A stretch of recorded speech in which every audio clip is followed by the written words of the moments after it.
Iloilo City ginbago ang mga pagsulundan para sa mga nagapalauli nga OFW kag mga residente.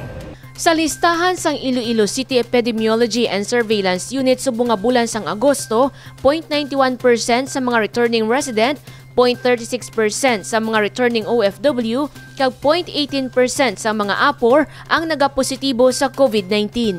Hindi man masiguro kung paano nakasulod ang Delta variant sa Iloilo City, hindi luyag sang lokal nga panguluhan nga magkampante. Gani may pila ka mga pagbago sa pagsulundan sa mga returning OFW, residente kag APOR ang igapatuman. Nagbago kita no bangod nga may presensya sa Delta. Lamin din sa NCR, sa Cebu. Maglupad sila diri kinahanglan may 72-hour negative RT-PCR sila. Tapos pag-abot nila diri, ma-quarantine sila either sa aton facility or sa hotel sa ila gasto. 5 kaadlaw sa hotel o kon quarantine facility sang syudad ang mga magapauli diri. Sa ika-6 nga adlaw, liwat magapaidalom sa swab test. Kung magnegatibo ang resulta, pwede na makapauli sa ilabalay. Ang mga authorized persons outside residence naman nga magatinir sa syudad, hindi maglapas sa 24 oras ang kinahanglan magsumite sang travel itinerary. Agod makakuha sang S-Pass. Samtang ang magatinir sang masobra 24 oras ang dapat magpaidalom sa RT-PCR test sa ila pag-abot sa syudad. Ang pagpadulong sa Iloilo gikan sa iban nga rehiyon sa tinutuyo nga pagliwaliwa ang wala ginapanugutan. Jennifer Garcia Hernandez para sa Levla Patrol.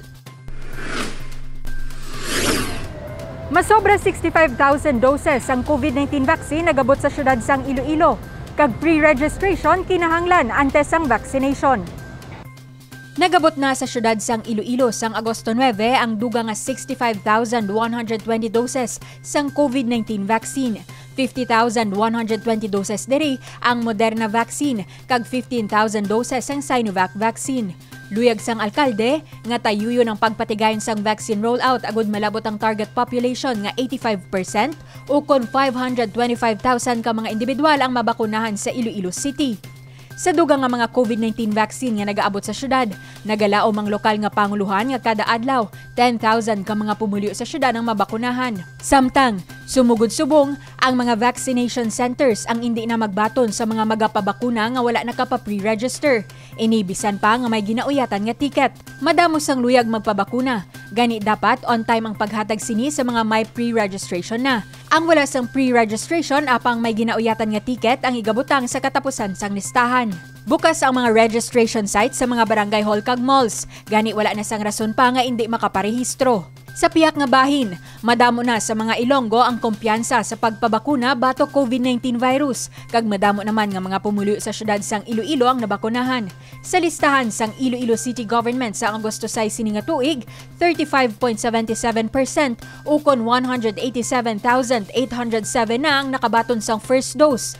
Kag 24.98% o kon 131,167 na ang fully vaccinated. Dako man ang pasalamat ni Mayor Jerry Tranya sa pila ka mga negosyante sa syudad nga naghatag sang libre nga COVID-19 vaccine para sa Iloilo City. Kaangay ng Ricky Razon sang More Power Corporation kag Iloilo Container Terminal Services Incorporated nga naghatag sang 5,000 doses sang AstraZeneca vaccine kag Federico Lopez sang First Philippine Holdings and Lopez Group of Companies nga naghatag man sang 5,000 doses sang pareho nga vaccine. Divine Singh para sa Levela Patrol. Pambato sang Iloilo City para sa Miss Universe Philippines 2021. Kesha Pornam Ramachandran nakasulod sa top 75. Duga nga suporta ang iyang kinahanglan para sa masunod nga hugnat sang kompetisyon.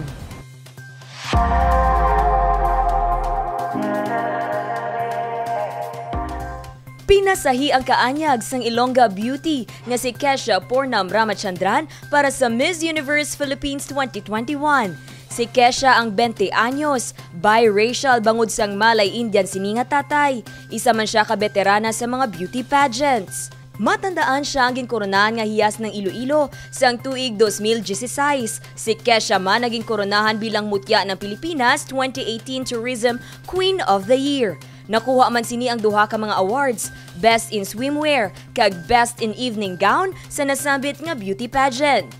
Magluwas diri, agaw atensyon man si Kesha sa iya height nga 5'8", kag isa ka atleta sa basketball. Sang siya ang nag-eskwela pa sa Iloilo National High School, isa siya ka basketball player, center guard, kag representante ng Region 6 sa palarong pambansa kag Western Visayas Regional Athletic Association.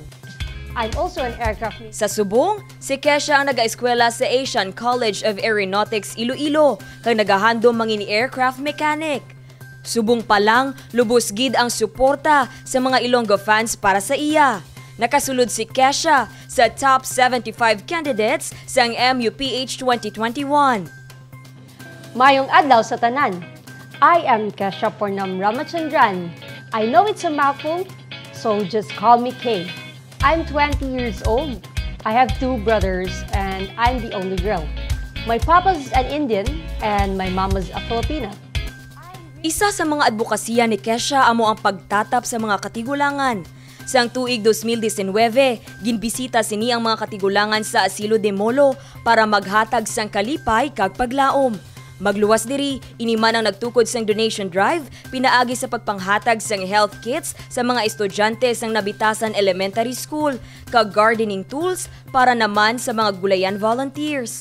Subong, dako nga suporta ang kinahanglan ni Kesha agud makasulod sa final top 50 sang kompetisyon. Paano bala ang pagboto? Una, mag-download lang sang Miss Universe Philippines application. Ikaduha, buksan ang app kag magkadto sa voting tab. Ikatatlo, pangitaon ng video ni Kesha kag i-press ang star icon. Ang tagsa ka MUPH app user ang mahimo nga makaboto sang isa ka beses sa isa ka adlaw. Ang deadline sa pagboto hasta na lang sa Agosto 14, alas 11:59 sa gabi. Ang mga boto lang gikan sa MUPH app ang counted. Ang social media likes, reactions, shares, views, wala sang bearing kag hindi counted sa Coronation Night. Dane Raffles para sa Level Up Patrol.